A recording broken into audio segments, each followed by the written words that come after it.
नमस्कार। कल हमने MSD 7 के अंतर्गत संप्रेषण में महत्व किस चीज़ का है, इसके बारे में कुछ पॉइंट्स को समझा। उसके बाद मुझे थोड़ी सी प्रॉब्लम हो गई गले की, जिसकी वजह से मुझे बीच में छोड़ना पड़ा। तो हमने इसको जो है यहाँ तक समझ लिया था कि पहली बात क्या है कि बात विशेष कौन सी है, इस बात का ध्यान रखना है।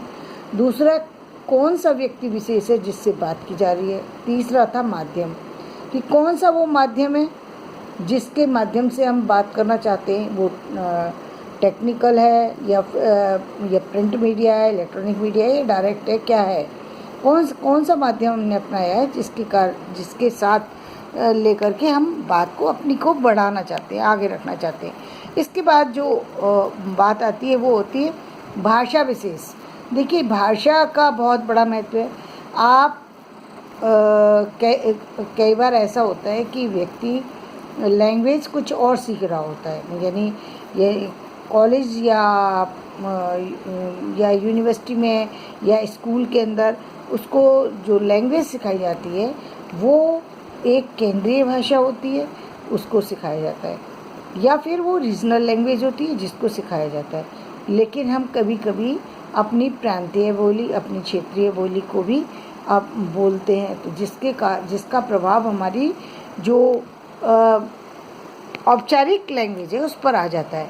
तो हमें उससे बचने के लिए क्या करना चाहिए और कैसे अपनी भाषा को मजबूत बनाना चाहिए, क्योंकि हम क्षेत्रीय बोली में अपनी बात हर जगह नहीं रख सकते।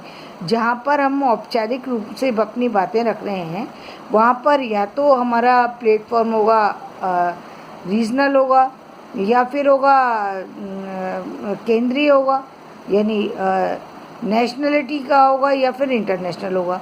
तो जो भी लैंग्वेज को हम लेकर के चल रहे हैं उस लैंग्वेज का हमको ज्ञान होना ज़रूरी है।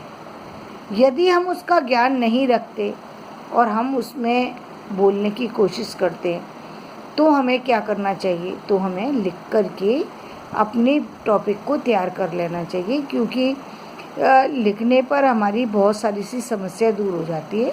हमारे जो शब्दों का जो चयन करने की उस समय ज़रूरत नहीं पड़ती। हमारे पास एक लिखा हुआ एक वक्तव्य होता है, एक हमारे पास पैराग्राफ होता है, एक हमारे पास कुछ लिमिटेड जो है जो एक कहेंगे कि कुछ हमारे पास मैटर होता है जिसको हम किसी के सामने रख सकते हैं।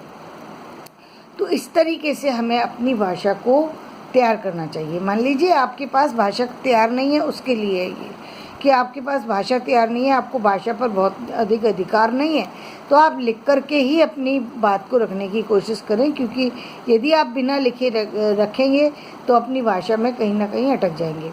दूसरी बात, कई बार ऐसा होता है कि हमारी रीजनल या फिर प्रांतीय बोली का या क्षेत्रीय बोली का प्रभाव इतना अधिक होता है कि हम कभी जब हम तेज़ी से बोलते हैं तो वो हमारे ज़बान से निकल जाता है शब्द।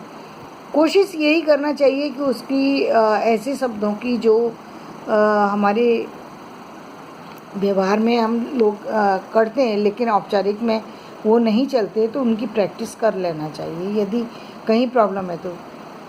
देखिए, मुझे फिर से खांसी की दिक्कत हो रही है, मैं फिर यहीं पर टॉपिक समाप्त करती हूँ।